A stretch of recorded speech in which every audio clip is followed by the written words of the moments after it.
Salut à tous, bienvenue sur ma chaîne YouTube. J'espère que vous allez bien.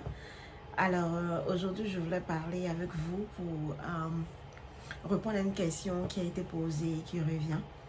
Alors plusieurs personnes m'ont posé la question à savoir, il y a combien de semestres aux États-Unis et quel est le semestre qui est le plus avantageux pour s'inscrire et venir pour la première fois aux États-Unis.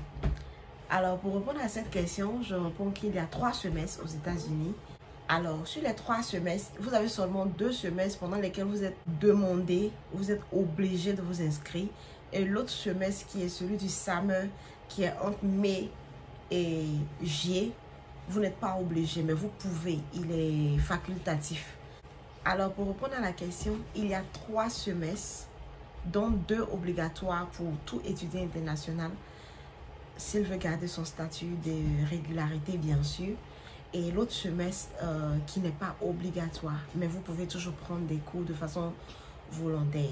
Aussi pour la question de lequel des semestres est le plus avantageux, tous les semestres sont les mêmes, la même scolarité, mais moi personnellement, avec mon expérience et puis le temps que j'ai passé ici, je me rends compte que venir pour le spring, qui est le semestre de janvier à mai, est le plus avantageux parce que après ce semestre de janvier jusqu'à mai, vous avez tout le summer qui commence à partir de fin mai jusqu'à début août pour vous accoutumer, pour apprendre à connaître la langue, pour passer le permis si vous voulez le passer.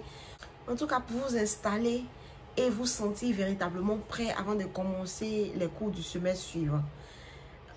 Pourtant, si vous venez par exemple pour le semestre de septembre, par exemple, de septembre à décembre, dès qu'on finit en décembre, il y a un mois maximum de repos et vous devez reprendre en même temps en janvier encore. Ça fait 2 semestres collés et vous êtes vraiment épuisé et fatigué. Au vu de ces petits détails, personnellement, je conseille le semestre de spring. Comme ça, après le semestre, vous avez le temps de souffler financièrement, de respirer et de vraiment vous préparer, vous accoutumer et de bien vous installer, d'être prêt avant d'entamer l'autre semestre. Alors, c'est ce que j'avais à partager. Mais n'empêche que vous pouvez venir pour n'importe quel semestre. Mais c'est pour éviter que les 2 semestres soient collés et que vous soyez trop chargé et vous n'ayez pas le temps de vraiment poser vos bases, que je vous conseille de venir pour le semestre du spring qui est entre janvier et mai. Et à partir de mai, vous aurez 3 mois pour vous reposer, vous accoutumer à l'endroit et puis vraiment entamer bien comme il se doit. Alors, je vous dis merci beaucoup d'avoir suivi. Alors, je vous dis bye bye. À ma prochaine vidéo.